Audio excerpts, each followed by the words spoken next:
que je l'avais envoyé. Monsieur le maire, à la demande des habitants de Sainte-Sabine, avec votre accord, nous souhaitons organiser un rassemblement citoyen devant la craquante de rue du Buisson, 72 380 à Sainte-Sabine, le samedi 24 octobre 2020 à 12 h, auquel nous souhaitons que vous assistiez afin d'évoquer vos projets concernant ce commerce. Bah oui.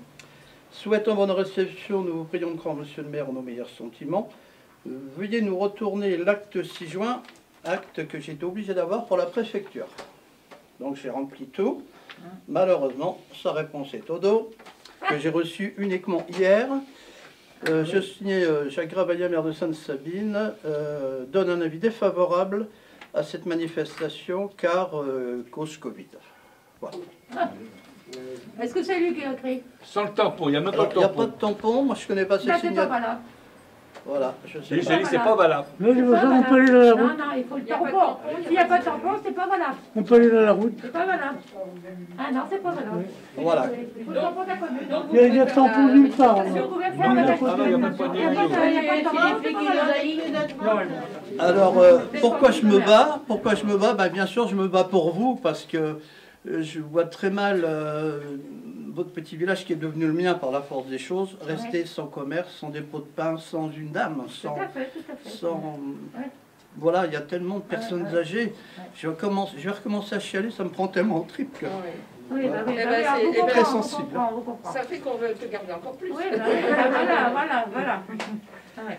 Et alors, ben voilà pourquoi je me bats, mais tout seul, il y a longtemps que je récapitulé, parce que avec tout ce qu'on met dans la tête pour la défense, car depuis ce coup des asticots, depuis toute cette médiatisation hors norme, mon chiffre d'affaires a énormément baissé et c'est pas fait pour m'arranger.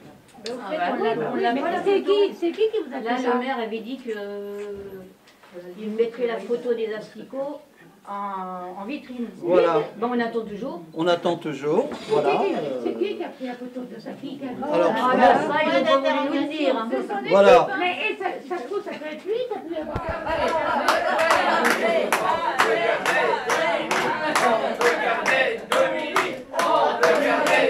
Il n'a pas voulu. Ah, ben donc, il y a quelque chose. Et comme là, ben, c'est pareil, on l'invite, il vient pas. Non, non, mais c'est parce qu'il a pas la conscience tranquille. Ben, écoutez, moi je me bats pour vous. Hein. Alors en conclusion de cette réunion samedi, il m'a donné un nouveau protocole que je vais vous lire, donc qui m'a été délivré le 5 octobre. Le local de rue du Buisson Sainte-Sabine, avenant à la convention de mise à disposition date du 5 décembre 2019, valant protocole transactionnel. Monsieur, je fais suite à notre rendez-vous tenu le 10 octobre 2020 en présence de Michael Fouchard, adjoint au maire, Mireille Dugas, conseillère municipale, et de vous-même, accompagné de Madame Mala et de Madame Neveu. À l'occasion de ce rendez-vous, nous avons abordé le sujet de changer ainsi le congé signifié par Maître Marnas du 26 septembre 2020 à effet du 26 octobre 2020, relatif à la convention de mise à disposition en date du 5 décembre 2019 portant sur le local 6 de rue du Buisson à Sainte-Sabine, qui vous a été mis à disposition par la commune pour la période du 5 décembre 2019 au 4 décembre 2020. À l'occasion de cet échange, nous avons pu évoquer les points de désaccord qui pouvaient exister sur ces aspects et évoquer les manières d'y mettre un terme. Ainsi, plus précisément, vous n'avez pas fait part d'abord de votre impossibilité de régler le montant des charges, celles que nous vous l'avons proposé dans nos différents courriers. Vous avez rappelé que les charges ne portaient que sur l'eau et l'électricité, à un coût moindre que le tarif actuel, ainsi que le téléphone et pas le gaz. Nous avons alors indiqué que nous contestions ce dernier point, les dépenses relatives au gaz étant en charge usuelle dans ce type de convention. Je m'arrête là, je peux vous faire voir le bail d'entrée qui ne précise pas que je dois payer le gaz. Je dois payer l'eau, l'électricité dès que le compteur sera changé et le téléphone. Toutefois, et afin de trouver un accord, nous avons retenu votre proposition sur les bases d'un montant forfaitaire mensuel de 250 euros toute taxe par mois, au lieu et en place de 420 euros TTC proposé dans notre courrier du 7 septembre 2020. soit une réduction de 318 € par mois par rapport aux charges réelles, 568 € par mois. Vous nous avez indiqué également que vous souhaitiez vous maintenir de le local au-delà du 4 décembre 2020. Nous vous avons alors indiqué que nous ne souhaitons pas, car ainsi que nous vous l'avons indiqué depuis le conseil municipal du 18 juin, il est indispensable de réaliser des travaux dans le local.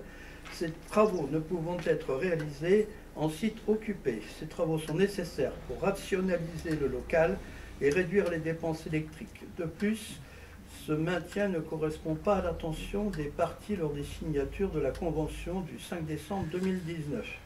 Alors, je suis surpris parce qu'ils n'étaient pas là. Qui prévoit la mise à disposition pour un an, oui, ça c'est sûr, soit jusqu'au 4 décembre 2020. Si vous deviez rester dans le local au-delà du 4 décembre 2020, nous vous avons indiqué que nous serions contraints de solliciter les tribunaux judiciaires. Eh bien, tout simplement, d'abord, pour faire vivre le village, parce que sinon c'est un village mort. Il faut penser que le matin à 7h30, il y a des jeunes qui prennent le car, qui n'auront plus de gâteaux, plus de croissants. Le soir, quand ils reviennent du car, les enfants, ils sont contents de pouvoir prendre un petit paquet de gâteaux, boire un coca ensemble. Il n'y aura plus rien. À quoi ça sert?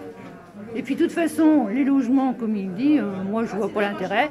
La bibliothèque ici, je vois pas l'intérêt. Elle est bien où elle est pour l'instant. Elle a toujours été là, je vois pas pourquoi elle s'en irait. Moi je trouve ça complètement nul et puis voilà. Vous seriez obligé de faire combien de kilomètres? Eh bien, pour aller au pain, j'en ferai 16 aller-retour. Rien que pour aller au pain? Rien que pour aller au pain. Et je prendrai le pain pour ma petite voisine qui a 85 ans. Voilà. Ça nous fait aller à Sainte-Jeanne, donc 8 km et quelque chose, plus le retour. On prendra du pain pour 2-3 jours, on mettra au congélateur et puis voilà. Je pense que ce serait une grosse perte en fait pour la commune tout simplement. Il faut d'abord penser aux personnes âgées, les personnes qui ne sont pas véhiculées. Dom nous apporte tous les jours des produits de première nécessité. Et je pense que ce serait très très très dommage qu'il en vienne à fermer tout simplement.